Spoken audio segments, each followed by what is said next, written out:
where the public is not allowed. But the preserve is here. I like to think of the preserve as the hole in the donut, and the rest of the donut is preserve land that's owned and managed by other organizations. So there's a huge chunk of property here, which is really, really nice. We're in an oasis of California fan palms. These are the only native palm to California, and you can tell California fan palms because they hang on to their dead fronds and make a beard or a skirt or whatever you want to call it. Just imagine what's living up under that skirt. Things with 2 legs, 4 legs, 6 legs, 8 legs, and no legs. So you don't go putting your hand in the dead fronds of California tree. I have to keep catching myself so I don't say palm tree, because they aren't a tree. They carry food down to the roots.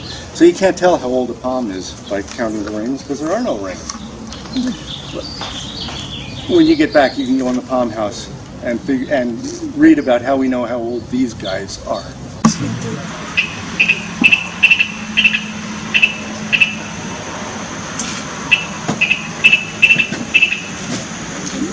That's called the Kiddick call, and the first one is the one down here at the people on the trail.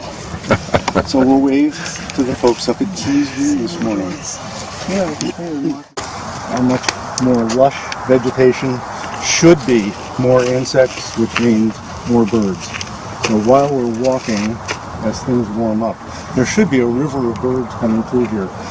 Swallows catching flying insects, yellow-rumped warblers moving around. Somebody coming in? Oh, I see.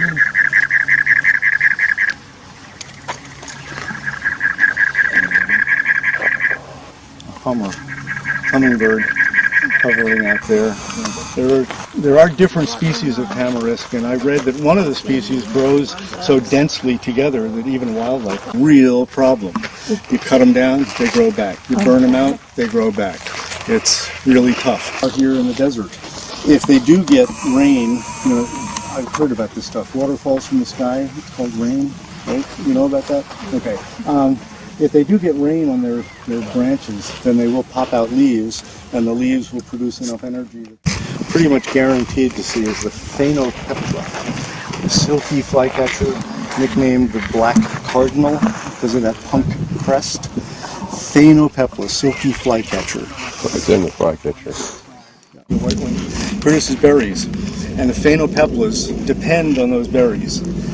They eat a lot of them. It takes 20 minutes for a mistletoe berry to go through a phainopepla. Sand and clearing out the big ones, leaving the little ones, so that if an ant wanders by, it'll get stuck down in the crater and won't be able to climb out. Mm-hmm. And the ant lion itself hangs out in the bottom with its jaws sticking up like that. And if an ant falls in, he slices it up and eats it. Then the story gets even more remarkable. This guy pupates and turns into that. Oh my God. A lace a termite or something. A lace wing, that kind of lace wing, or this kind of lace wing. Incredible metamorphosis, I think, from that to that. And the scientific name of the family is Myrmolianetidae. Not my imagination.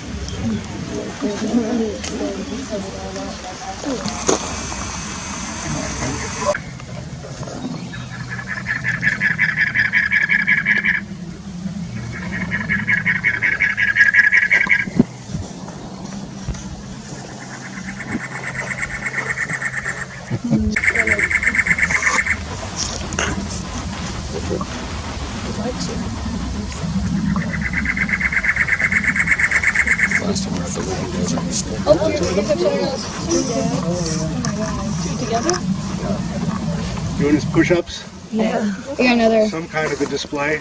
Yeah, it could be a Hey Brad, watch your shadow with this gentleman. It's okay. Here comes the other one. Oh, let's see. I think this is going to be a fight. Just behind me. a bush, They be a biting. brittle bush. They're just trying to. They're trying to prove their master. This is sexual dimorphism or Desert iguanas. Just gonna pass in the night. Okay. Stay in the path. We're good.